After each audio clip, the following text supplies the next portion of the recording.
우리가 예수를 믿고 구원받은 이후에 편안하게 안전지대에서 살기를 원하지만은 그렇게 살 수 없습니다. 왜냐하면은 마귀가 끊임없이 또 표효하면서 공격할 사람들을 찾고 그 사람들의 신앙을 무너뜨리기를 원하고 있기 때문이죠.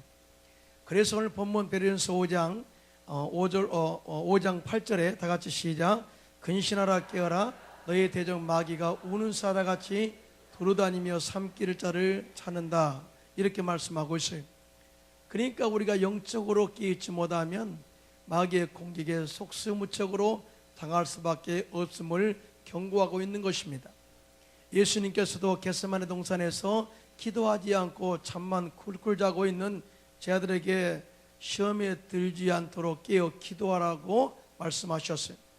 그렇습니다. 우리가 신앙생활하면서 편안하게 신앙생활이 중요한 것이 아니라 날마다 영적으로 깨어있어 마귀를 대적하고 이겨 승리하는 삶이 될 때에 온전한 믿음의 승리요 또한 하나님께서 우리에게 예비하신 복을 누리는 삶이라는 것을 절대로 잊지 마시기를 주님의 이름으로 축원합니다. 신앙생활에는 승리밖에 없어요. 지면 끝나는 것입니다. 그래서 날마다 영적으로 승리하기 위해서는 우리가 어떻게 깨어 살아야 될까요? 첫째로 믿음의 방어선을 굳게 지켜야 영적인 승리를 가져올 수 있습니다. 오늘 본문 베드로전서 5장 9절에 다 같이 시작. 너희는 믿음을 굳건하게 하여 그를 대적하라, 이렇게 말씀하고 있어요.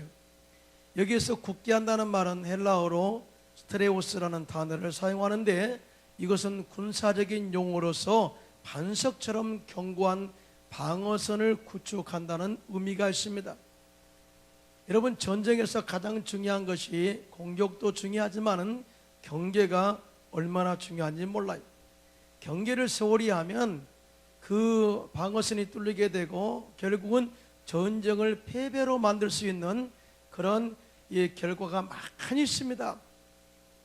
저는 군 생활할 때 최전방에서 근무했습니다. 그것도 경기도에 있는 제1호 땅굴 앞에서 제가 철책을 지켰습니다. 그러니까 GOP 근무를 했어요. 여러분, GOP 근무하는 사람의 임무는 북한의 군대의 동태를 살피고 그 다음에 비무장지대에서 일어나는 모든 일들을, 상황들을 상부에 보고하는 거예요. 그래서 이상한 기미가 있으면 사전에 이런 모든 것을 점검하여 차단하는 임무예요. 굉장히 저는 추운 겨울에도 밤에 정말 열심히 철저히 지켰습니다. 국방의 의무를 다하고 온 거죠. 그런데 한날은 경비병이 근무를 쓰는데 비무장지대 남한쪽 지역에서, 이런 비무장지대가 2km 남한쪽, 2km 북한 쪽에 4km지 않습니까? 바로 앞에 남한쪽 지역에서 연기가 모락모락 나고 안개가 자욱했어요.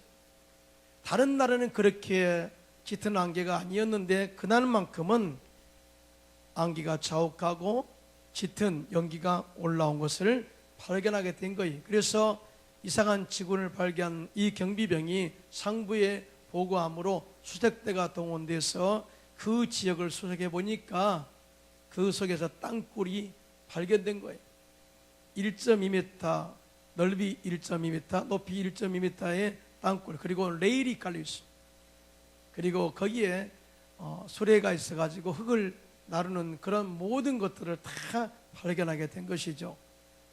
자, 이런 징후를 발견하고도 보고하지 않았다면 땅굴은 절대 발견될 수 없습니다. 말로만 들었던 땅굴이 결국은 발견되게 되고, 이제 이 북한군의 전략을 알았잖아요. 그래서 강원도에서도 또 땅굴을 발견해서 제2호 땅굴 발견, 또 3호 땅굴을 발견해서 그들의 공격 루트를 사전에 차단한 결과를 가져오게 된 것입니다. 그런데 최근에 집회 초소에까지 북한군이 와가지고 나 자소하러 왔다고 이렇게 이야기할 정도로 군 경계가 아주 허술하게 되어 있는데요.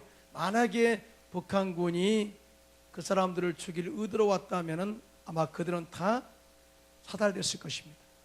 그만큼 경계가 중요합니다. 여러분, 경계를 잘 못해서 그 노선이 뚫리게 되면은 결국은 북한군이 우리나라에 쳐들어와서 이 나라를 초토화시키는 그런 하나의 계기가 또한 그런 뿌리가 될 수가 있는 것입니다. 그만큼 경기가 중요한 게, 그래서 인천 상륙작전을 성공으로 이끌었던 더글러스 메가드 장군은 말하기를 작전에 실패한 군인은 용서받을 수 있어도 경계에 실패한 군인은 용서받을 수 없다라고 말했습니다. 여러분, 신앙에도 마찬가지. 우리 신앙에도 늘 깨어있어 영적인 방어진을 구축하고 마귀의 동태를 잘 살펴서 이상한 징후가 발견되면 그것을 사전에 제압하고 영적으로 승리해야만이 어떤 상황에서도 우리가 뒤로 물러가지 않고 마귀의 진을 파고 승리할 수가 있는 것이지, 항상 무력하게 안주하는 삶을 살아서는 절대적으로 영적 생활에서 승리할 수 없다는 것을 우리에게 가르쳐주고 있습니다. 그래서 사도 베드로는 우리에게 말씀하시기를 신앙에서 승리를 원한다면 믿음의 방어선을 튼튼하게 구축해서 어떤 상황에서도 마귀가 우리의 진을 뚫지 못하도록 막는 것이 신앙생활의 승리요 영적 전쟁에서 승리하는 비결이라는 것을 가르쳐주고 있는 거예요. 여러분 믿으시면 아멘 하시기 바랍니다. 그러면 믿음의 방어선을 지키는 것이 무엇일까요? 첫째로 하나님의 능하신 손 아래에서 겸손하라고 말씀하고 있습니다. 오늘 보면 베드로전서 5장 5절 6절인데요. 다 같이 합독합니다. 시작. 젊은 자들아 이같이 장로들에게 순종하고 다 서로 겸손으로 허리를 동이라. 하나님은 교만한 자를 데려가시되 겸손한 자들에게는 은혜를 주시느니라. 그러므로 하나님의 능하신 손 아래에서 겸손하라. 때가 되면 너희를 높이시리라. 아멘입니다. 사도 베드로가 이 말씀을 그냥 우리에게 전한 것이 아닙니다. 그가 생활 속에서 믿음이 무너지는 경험도 하고 또한 칭찬받는 경험도 있게 된 과정들을 통해서 잘 될 때에, 잘 나갈 때, 인정받을 때 얼마나 우리가 겸손하게 믿음 생활해야 하는 것을 우리에게 경고로 가르쳐주고 있는 거예요. 베드로는 잘 아시다시피 예수님의 수제자였습니다. 한 번에 예수님께서 말씀하시기를 사람들이 나를 누구라고 하느냐. 그럴 때 제자들이 말하기를 예수님이시여, 선생님이시여. 사람들이 선생님에 대해서 어떤 사람은 엘리야라고 하고 어떤 사람은 엘리사라고 하고 어떤 사람은 에레미야라고 하고 어떤 사람은 선지자 중에 한 사람이라고 말하더이다. 자, 그래, 나는 그렇게 말한 것에 대해서 제가 받아들이고, 자, 그러면 너희들은 나를 누구라고 하느냐. 그럴 때 사도 베드로가 벌떡 일어나더니 주는 그리스도시요 살아계신 하나님의 아들입니다. 너무나 주님이 감동하셨다. 그래서 바요나 시몬아 내가 복이 있도다. 이를 알게 한 이것은 내가 아니라 하늘에 계신 내 아버지니라. 너는 베드로라. 내가 이 반석 위에 교회를 세우리니 음부의 권세가 이기지 못하리라. 그리고 내가 너에게 천국의 열쇠를 주노니 네가 땅에서 매면 하늘에서 매일 것이고 땅에서 불면 하늘에서 불리리라 하고 엄청난 축복을 주셨습니다. 그리고 이제는 예수님께서 이만하면 내가 이 땅에 온 목적을 이야기해도 되겠지, 그런 마음을 가지고 당신이 예루살렘에 올라가면 장로들과 대제사장들과 서기관들에게 많은 고난을 받고 죽임을 당하고 제3일 만에 일어나야 구원의 완성이 된다는 것을 말씀하셨어요. 비로소 말씀하셨다. 제자들에게 비로소 말씀하셨다. 그러니까 아끼다가 이제 때가 되어서 비로소 이 말씀을 하셨어요. 자, 그런데 반응이 이렇게 나타납니다. 마태복음 16장 22절 3절입니다. 시작. 베드로가 예수를 붙들고 항변하여 이르되 주여 그리 마옵소서, 이 일이 결코 죽게 미치지 아니하리라. 예수께서 돌이키시며 베드로에게 이르시되 사탄아 내 뒤로 물러가라. 너는 나를 넘어지게 하는 자로다. 내가 하나님의 일을 생각하지 아니하고 도리어 사람의 일을 생각하는도다 라고 베드로를 엄하게 책망하셨어요. 베드로는 예수님께 칭찬을 받기도 했고 또 인간적인 말로 주님의 사역을 방해함으로 말미암아서 사탄이 되기도 한 이 경험을 통해서 칭찬받을 때 참 더 잘해야 된다. 그리고 더 겸손하게 영적 분별력을 가지고 지금 주님이 하신 일이 무엇인가를 제대로 아는 것이 중요하다라는 것을 우리에게 가르쳐주고 있는 거예요. 여러분, 신앙생활에서 신앙생활 중에서 우리가 경계할 것이 뭐냐? 바로 교만이. 마귀도 교만 때문에 타락하여 하나님의 보호자를 찬탈하려다가 결국 정죄 안 받고 이 공중권세로 쫓겨났어요. 이 땅으로 쫓겨난 겁니다. 또 인류의 조상 아담과 하와도 뱀의 유혹을 받아서 내가 선악과를 따먹는 날에는 너희 눈이 밝아져서 하나님처럼 선악을 분별할 줄을 안다. 이 말에 유혹되어서 선악과를 따먹음으로 말미암아 타락하여 에덴 동산에서 쫓겨났어요. 교만이 그 사람을 망하게 만든 것입니다. 교만이 천사를 타락하게 만든 거예요. 그래서 잠언서 16장 18절에 다 같이 시작. 교만은 배망의 선봉이요 거만한 마음은 넘어짐의 앞잡으니라. 교만한 마음은 결국은 영적으로 타락하게 만드는 거예요. 잠언서 18장 12절에 다 같이 시작. 사람의 마음의 교만은 멸망의 선봉이요 겸손은 종기의 앞잡으니라 라고 말씀하고 있습니다. 여러분, 사람들이 믿음이 흔들리고 또 고난을 많이 받을 때 절대 사람은 시험받지 않아요. 절대 믿음이 무너지지 않아요. 오히려 고난받을 때 더 기도하고 영적으로 깨어있어 하나님 말씀으로 이겨 승리하는 경우를 참 많이 봅니다. 그런데 어떤 때가 믿음이 무너지느냐? 잘 나갈 때, 남으로부터 칭찬받을 때에, 또 하나님께로부터 인정받을 때, 높임받을 때에 더욱더 우리가 낮아지고 겸손하게 하나님을 섬긴다면 역시 그 사람은 영적으로 또 승리할 수 있고 하나님의 은혜를 경험할 수 있습니다. 여러분 믿으시면 아멘. 우리는 이스라엘의 첫 번째 왕이었던 사울의 생애를 통해서 얼마나 이 하나님과의 관계에서 겸손함이 중요한가를 가르쳐주고 있습니다. 이스라엘의 첫 번째 왕으로 기스의 아들 사울이 기름받아 왕이 됩니다. 당시에 선지자 사무엘이 추첨을 통해서 사울이 뽑혔을 때에 사울을 찾아 기름 부으려고 왕으로 기름 부으려고 찾았는데 사울이 도망간 거예요. 그래서 찾아보니까 어디에 있느냐? 마차 바퀴 밑에 숨어 있는 거예요. 그러니까 사울이 처음 기름 부음 받기 전에는 이렇게 겸손한 자였어요. 하나님을 두려워할 줄 알았고요, 사람들을 두려워할 줄 알았고, 그리고 그 지위가 얼마나 중요한 자리인가를 알고 두려워 떨었어요. 그런 사울을 데려다가 사무엘 선지자가 기름 붓고 왕으로 세웠습니다. 자, 왕이 된 이후에 하나님이 그와 함께 하심으로 말미암아서 모든 전쟁에서 대승리를 이끌게 해주셨어요. 그리고 나니까 사울 왕이 교만해졌어요. 그때부터 하나님의 말씀을 듣지 않습니다. 선지자의 말을 듣지 않습니다. 자기 마음대로 다 모든 일을 처리합니다. 한날은 이스라엘 백성들이 블레셋과의 전쟁을 앞두고 먼저 하나님께 제사로 예배를 드리는 의식이 있었습니다. 그런데 의식에는 항상 사무엘 선지자가 와가지고 예배를 드리고 제사를 드리고 질병을 했어요. 근데 그날따라 사무엘이 늦었어요. 그래서 마음이 다급해진 사울 왕이 자기도 왕이기 때문에 예배를 드릴 수 있다, 침례할 수 있다 해가지고 사무엘을 대신하여 제사를 드리게 됩니다. 그 제사가 끝날 즈음에 사무엘이 도착해서 사무엘이 말합니다. 어찌하여 거만하여 하나님의 말씀을 거역했습니까?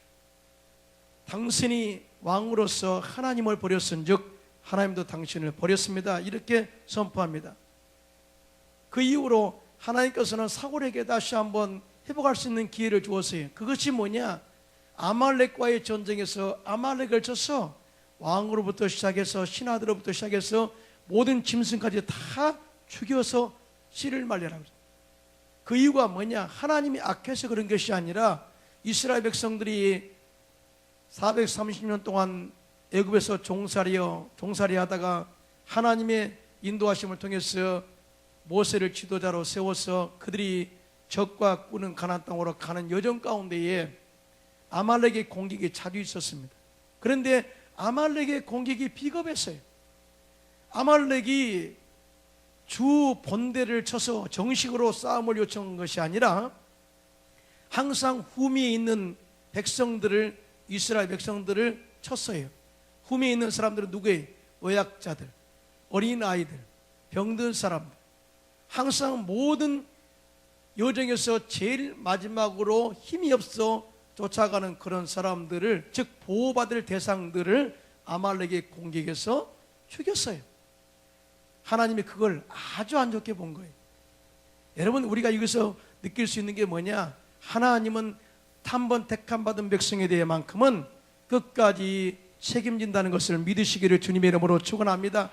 우리가 아무리 약해도 주님이 우리를 보호하시기를 원하시고, 우리를 치료하시기를 원하시고, 회복되기를 원하고 있고, 강하기를 원하고 있다는 것을 믿으시기 바랍니다. 이렇게 아말렉 군대가 이스라엘 백성들을 공격해서 하나님이 그걸 주시하고 계시다가 이제는 때가 됐으니 그들을 쳐서 다 진멸하라. 그런데 사울 왕은 말을 듣지 않았습니다. 자기 마음대로 아말렉 왕 아각을 사로잡아서 자기의 권위를 다시 한번 나타냈고, 뿐만 아니라 살진 짐승을 잡아서 가두기도 하고, 또 자기를 위해서 갈멜의 기념비를 세웠습니다. 한마디로 교만이 극에 달했던 것이죠. 이럴 때 사무엘 선지자가 사울 왕에게 회개를 촉구합니다. 회개하고 주께로 나오세요. 그러자 사울 왕은 오히려 자신의 잘못을 인정하기보다는 변명하기에 급급했습니다. 결국 사울 왕은 블레셋과의 싸움에서 처참하게 죽음을 맞이하게 되고, 그의 아들 요나단도 그 전쟁에서 목숨을 잃게 됨으로 말미암아서 그 가문이 대가 일대에서 끊어져 버려요. 여러분, 하나님의 축복된 가문은 적어도 천대 만대까지 가야 될 줄로 믿습니다. 이것이 하나님의 뜻이에요. 그런데 사울 왕은 그가 교만함으로 말미암아서 그 대 일대로서 모든 가문이 끝나버려. 이건 어떻게 보면 저주입니다.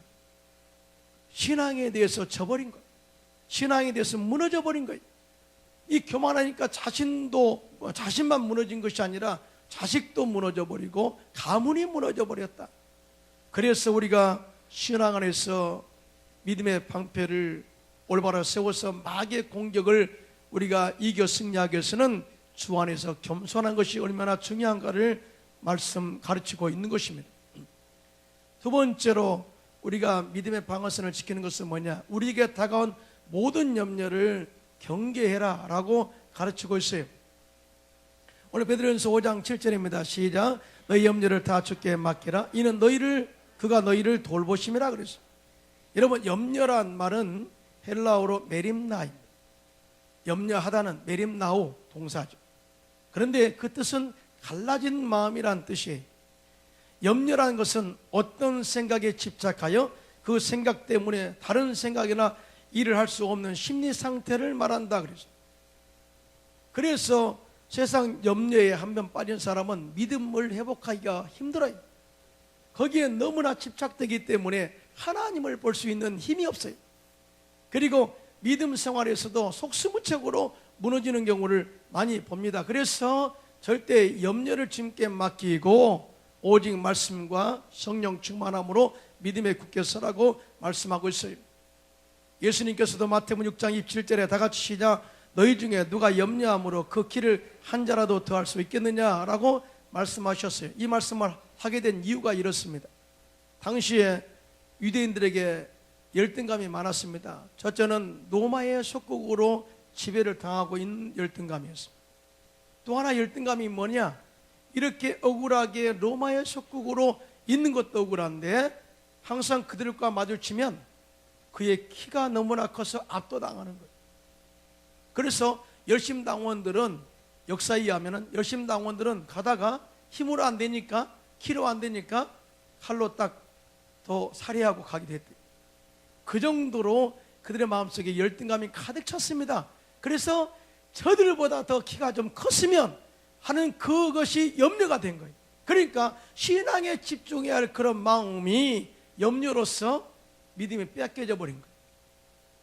그래서 주님께서 그들에게 염려는 부질없는 짓이고 염려는 절대적으로 생산성이 없는 것이다. 그러므로 절대 염려하지 말라라고 주님께서 이 메시지를 주신 것입니다. 여러분 진짜 염려한다고 키 잘합니까? 그럼 염려하세요. 여러분 염려한다고 신앙이 잘합니까? 걱정 많이 하세요. 염려하세요. 신앙 잘한다면. 그런데 그렇지 못한다니까요. 마귀는 우리를 공격하여 신앙을 무너뜨릴 때에 아주 강력하게 와서 우리를 공격할 수도 있지만 꼭 그런 것만은 아니에요. 우리 안에 다가와서 염려를 뿌리고 도망갑니다. 그래서 마귀가 접근하는 방법이 4단계가 있는데, 첫째로 마귀는 우리 안에 염려 근심을 넣어줌으로 말미암아서 그 일에 집착하게 만들어요. 그러니까 많은 사람들의 신앙이 무너지는 첫 단계가 집착이에요. 이것 때문에 다 근심하고 걱정하면서 집착해요. 이것 외에는 다른 생각을 안 해요.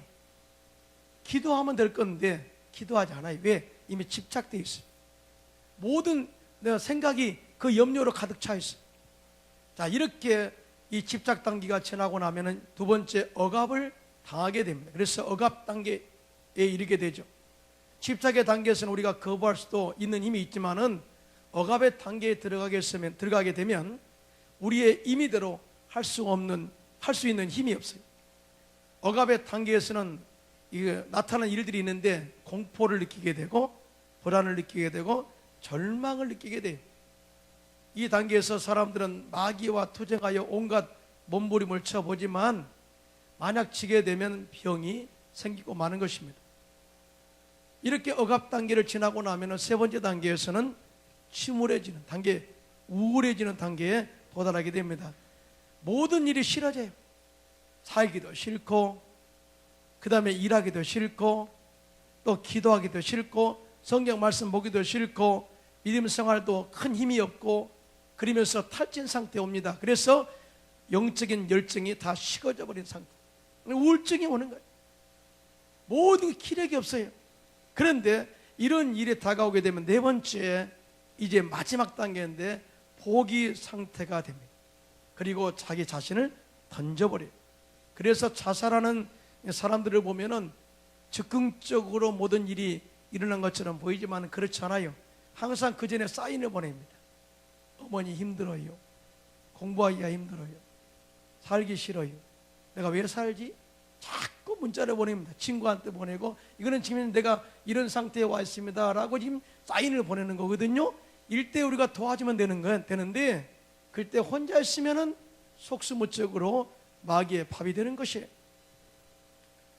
이 마귀는 우리의 신앙을 무너뜨리고 멸망시키는 방법을 강하게 공격해서 우리를 공격하기도 하지만, 이렇게 우리의 마음속에 염려, 걱정, 근심을 뿌려놓고 그냥 도망가면 그 안에서 스스로 이 모든 것이 작용한다는 것을 알아요. 그러나 우리가 깨어있으면 이것을 압니다. 여러분, 그래서 성령으로 충만하고 말씀으로 충만해서 기도로 깨어서 속지 않기를 주님의 이름으로 축원합니다. 그리고 또 중요한 것이 있습니다. 우리에게는 누구에게 속해 있느냐가 중요해요.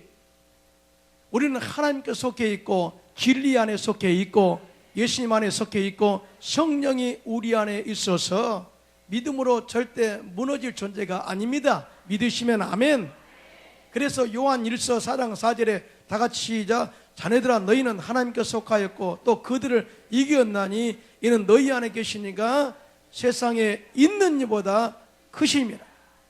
이 세상은 누구예요? 공중권세 잡은 자의 마귀를 말합니다. 사탄, 그 귀신의 쪼무레기를 말하는 것이죠.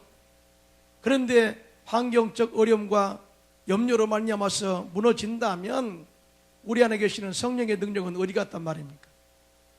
성령은 늘 우리 가운데 계시고 우리 안에 계셔서 우리를 용기를 북돋아 주시고 날마다 우리와 함께 하셔서 마귀의 진을 파괴하고 승리하게 한다는 것을 절대로 믿고 당당하게 맞서 승리하는 저와 여러분 되시기를 주님의 이름으로 축원합니다. 그래서 영국의 고아의 아버지 기도의 사람 조지 뮬러는 말하기를 염려의 시작은 신앙의 끝이다. 그리고 신앙의 시작은 염려의 끝이다라고 말했습니다. 절대 염려를 주님께 맡기고 또 영적으로 깨어있어 기도함으로 승리하시기를 주님의 이름으로 축원합니다. 둘째로 이제는 적극적으로 마귀를 대적하고 싸워서 승리를 쟁취해야 됩니다. 여러분, 우리 신앙생활은 날마다 성장하고 승리해야 합니다. 믿으시면 하면. 그런데 믿음만 지킨다고 우리가 승리할 수가 있느냐? 절대 그럴 수 없어요. 믿음을 지키는 것으로 끝나는 것이 아니라 믿음을 성장시키기 위해서는 주변의 영적 상황을 잘 파악해서 이 모든 마귀의 진을 무찌르고 점령할 때만이 믿음의 성장과 믿음의 지경을 넓혀나갈 수가 있는 것입니다. 다시 말하면 뭐예요? 적극적으로 영적 싸움에서 대적하고 그 땅을 정복할 때만이 승리를 쟁취할 수 있다, 그 말이. 이런 마귀도 끊임없이 자기 땅을 넓히기 위해서 우리 성도들을 찾아서 공격해. 그 대상이 누구냐? 믿음이 약한 자들, 공격하기 쉬운 자들, 시험 든 자들, 또 말씀에 약한 자들, 그리고 기도하지 않는 자들, 예배에 참석하지 않는 자들, 또 항상 입만 열면 불평하는 자들, 그리고 부정적으로 말하는 자들, 남을 흉보는 자들, 이 모든 것이 마귀의 공격의 대상이 되는 것입니다. 그래서 사도 베드로는 오늘 본문 베드로서 5장 8절에 다 같이 시작. 근신하라 깨어라, 너희 대적 마귀가 우는 사내같이 두루다니며 삼킬 자를 찾는다고 말씀하고 있습니다. 마귀는 우리들의 신앙을 무너뜨리기 위해서 공격하는데 가만히 있어서는 절대적으로 우리가 승리할 수 없어요. 그래서 군대 용어 중에서 최선의 공격이 최선의 방어다, 그런 말이 있습니다. 여러분, 축구도 공격을 잘해야 돼요. 공격을 잘해야만이 방어선이 올라가요. 그런데 공격을 못하면 방어선이 무너져 버려요. 그래서 항상 축구하다가 방어만 하다가 골 먹고 아깝게 졌습니다 그래요. 근데 공격팀이 강하면 방어팀이 올라가. 그래서 잘 받쳐줘요. 그래서 축구의 승리를 위해서는 공격팀이 잘해야 돼요. 공격이 강해야 방어선이 강해져요. 이게 영적인 원리도 똑같습니다. 신앙에도 영적 싸움에서 깨어 기도하여 정말 마귀를 적극적으로 데려가여 공격할 때에 우리가 마귀에게 공격당할 기미를 주지 않는 거예요. 할렐루야. 이게 중요한 것입니다. 그래서 오늘 사도 베드로는 두 가지를 가르칩니다. 적극적으로 마귀를 대적하고 싸워야 된다. 오늘 베드로서 5장 9절입니다. 시작. 너희는 믿음을 굳건하게 하여 그를 대적하라. 이는 세상에 있는 너의 형제들도 동일한 고난을 당하는 줄을 암이라. 이런 마귀의 정체가 무엇입니까? 마귀는 해방자요, 마귀는 이간자요, 마귀는 거스르는 자요, 마귀는 반역자요, 마귀는 거짓말장이요, 마귀는 살인자요. 이 마귀는 항상 우리를 공격할 때 이렇게 파괴적인 생각을 가지고 우리를 공격합니다. 그런데 어떤 자들, 영적으로 병든 자들, 약한 자들을 공격 대상으로 삼는다는 거죠. 자, 그러면 마귀의 공격을 사전에 차단하고 공격할 수 있는 기미를 막는 것은 뭐냐? 영적으로 무장하는 것밖에 없어요. 성령으로 충만하고 기도로 깨어있고 말씀으로 무장하면 마귀의 공격 루트를 잘 알게 되고 또 주변 상황을 우리가 잘 파악할 수가 있는 거예요. 마귀는 세 가지의 모습으로 우리에게 다가와서 우리를 유혹하고 신앙을 무너뜨리고자 합니다. 첫째로 뱀의 모습으로 우리에게 다가와서 우리를 공격합니다. 이는 우리의 감각을 속이며 판단을 흐리게 하는 강교성을 가지고 다가와서 속이는 거예요. 아담과 하와가 이 아름다운 유혹에 넘어갔습니다. 둘째로 광명한 빛의 천사로 우리에게 다가옵니다. 이는 우리가 진리를 버리고 헛된 영광을 선택하게 하는 유혹을 가지고 다가와서 우리를 속이는 거예요. 최근에 영국의 안드리아 변호사가 우리나라에 왔습니다. 우리나라에 온 이유가 단 한 가지. 영국이 현재 동반자법, 차별금지법을 제정함으로 말미암아서 많은 청년들이 타락하고 성적 노예가 돼버렸다는 거예요. 더군다나 교회가 다 무너져가지고 교회가 술집이 돼버렸고 교회가 이슬람 사원이 돼가지고 많은 사람들이 타락한 그런 삶을 살고 있다. 그런데 이 법을 제정할 때 많은 사람들이 얼마나 좋냐, 평등하게 사는 것이, 모든 사람의 인권을 우리가 보장해야 된다, 이 말을 했다는 거예요. 그럴 때 안드레아 변호사가 이건 안 된다, 우리 교회가 일어서야 됩니다, 교회가 기도해야 됩니다 하고 우리 모여서 이 법을 막읍시다. 그럴 때 교회는 꼼짝하지 않고 묵묵하게 침묵했다는 거예요. 단 안드레아 변호사만 나왔다는 거예요. 목사도 침묵하죠, 성도도 침묵하고. 그러다 보니까 처음에는 안 된다 이렇게 10년을 끌었는데 10년이 지나고 나자 결국은 동반자법, 차별금지법, 즉 동성애 법이 제정됨으로 말미암아서 결국은 영국은 타락한 국가가 되어버렸다. 그래서 지금 영국에서 동성애가 죄다 그러면 잡혀가고, 또 선생이 그렇게 가르치면 직장을 잃게 되고, 또 어린 학생들이 순결 반지를 끼게 되면 왕따를 당하고 태학을 당하고 심할서를 쓰는 단계까지 와버렸다. 그러면서 그들은 말하기를 기독교가 그들을 거치는 자들이 걸림돌이라고 이야기한다는 거예요. 여러분, 무서운 그런 결과를 나왔습니다. 침묵하고 있다 보니까 결국은 그런 법이 제정됨으로 말미암아서 영국은 타락한 국가가 되어버렸다. 그래서 우리에게 경고합니다. 한국은 젊은 청년들의 영적 분별력이 없기 때문에 퀴어 문화 축제를 통해서 많은 사람들이 옳고 그름을 판단하지 못할 것이다. 그래서 영국은 10년 안에 이 모든 것이 다 제정됐지만은 잘못하면 한국은 그 전에 10년도 못 가서 동반자법이 제정됨으로 말미암아서 교회는 아마 초토화가 되게 될 것이다. 그래서 일어나서 기도해야 되고, 함께 모여 우리가 나갈 때에 모든 사람들이 함께 모여야 된다. 한 사람이 각계 전투로 해서는 절대적으로 마귀를 이길 수 없다, 연합해야 된다라고 이야기했어요. 그래서 더 숫자가 많이 모이는 것이 중요하다, 이런 이야기를 우리에게 경고 메시지로 주고 갔습니다. 마귀는 광명한 천사로 우리에게 다가와서 우리의 세상에서 명예를 중요하게 하고 영광, 헛된 영광을 선택하기 위해서 결국은 타락의 길로 가게 하고 신앙을 무너뜨리는 그런 목적으로 다가온다는 것이죠. 그리고 세 번째, 표하는 사자와 같은 모습으로 우리에게 다가옵니다. 여기서 우는 사자와 같다는 것은 표하는 걸 왕, 이거는 힘과 권력과 폭력으로 잔인하게 인간의 영성을 파멸시키기 위해서 다가오는 마귀의 전략이에요. 그래서 이제 법으로 제정해 놓으니까 목사가 동성애자의 주례를 거부할 수 없어요. 거부하면 목사 못해요. 절대 학교에서 동성애가 잘못됐다고 가르치지 못해요. 가르치면 퇴출해요.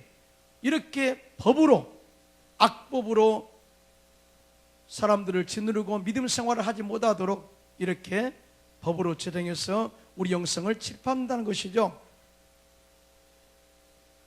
우리가 이 마귀를 이기는 것은 피해가서 되는 것이 아닙니다. 절대적으로 성령으로 충만하고 말씀으로 충만하고 또 기도로 깨어 있어서 이 마귀의 전략을 잘 파악하고 이 누트를 사전에 차단하는 저와 여러분 되시기를 주님의 이름으로 축원합니다. 그런 의미에서 10월 16일 날 하는 기도 대성에도 10만 명이 모입니다. 10만 명이 모여서 함께 기도하는데 우리가 동참할 이유가 바로 여기에 있는 것입니다.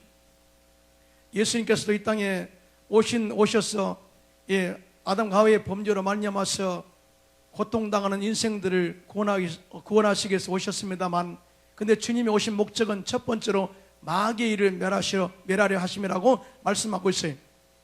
그리고 이 일의 완성을 이렇게 말합니다. 골로새서 2장 15절에 다 같이 시작. 동자들과 권세들을 무력화에 드러내어 구경거로 삼으시고 십자가로 그들을 이기셨느니라. 할렐루야. 그래서 우리는 늘 예수 이름의 권세로 십자가의 능력으로 마귀를 적극적으로 대적해서 예수 승리 내 승리 외치며 또 마귀와의 싸움에서 승리하시기를 주님의 이름으로 축원합니다. 그 다음에 고난을 인내로서 대처하여 이겨야 됩니다. 오늘 베드로전서 5장 10절입니다. 시작. 모든 은혜의 하나님 곧 그리스도 안에서 너희를 부르사 자기의 영원한 영광에 들어가게 하신 이가 잠깐 고난을 당한 너희를 친히 온전하게 하시며 굳건하게 하시며 강하게 하시며 털을 견고하게 하시리라. 아멘. 믿음의 방어선을 구축하고 깨어있는 영성으로 승리하는 삶을 살다 보면 항상 우리에게 다가오는 게 고난이. 예수 잘 믿으면 회사에서도 많은 불이익을 당합니다. 고난을 당합니다. 그래서 어떤 사람은 교회 다녀도 교회를 안 다닌 척하죠. 또 사업하다 보면은 예수 믿는 것 때문에 오히려 불이익을 당하기도 하고, 또 술자리를 피하는 것 때문에 오히려 거리가 끊기는 경우도 있습니다. 이것이 다 예수님을 온전하게 믿음으로 한 고난이. 그러나 우리의 신앙은 고난을 거치지 않는다고 좋은 게 아닙니다.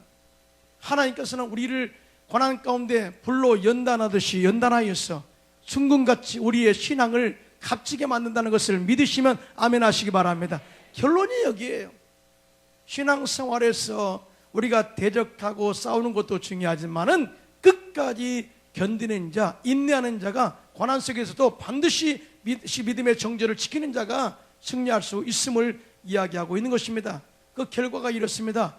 믿음을 온전하게 하시며 믿음을 굳게 하시고 믿음을 강하게 하시고 믿음의 털을 견고하게 하셔서 신앙의 대승리를 이루게 하신다, 이렇게 말씀하셨어요. 그래서 우리 성도님들은 어찌하든지 편안하게 신앙생활 하려고 하지 마시고요, 지금 깨어 기도할 때입니다. 그게 아멘 합시다. 현재 영의 눈을 열어서 공중권세 잡은 자의 역사함을 우리가 볼 줄 알아야 돼요. 깨어 기도하고 믿음의 방어선을 잘 철저하게 지켜서 말씀과 성령 충만, 또 십자가의 부활의 능력으로 마귀를 적극적으로 대적하여 승리함으로 말미암아 끝까지 인내하여 날마다 승리하는 삶을 살게 되시기를 주님의 이름으로 축원합니다. 축원합니다.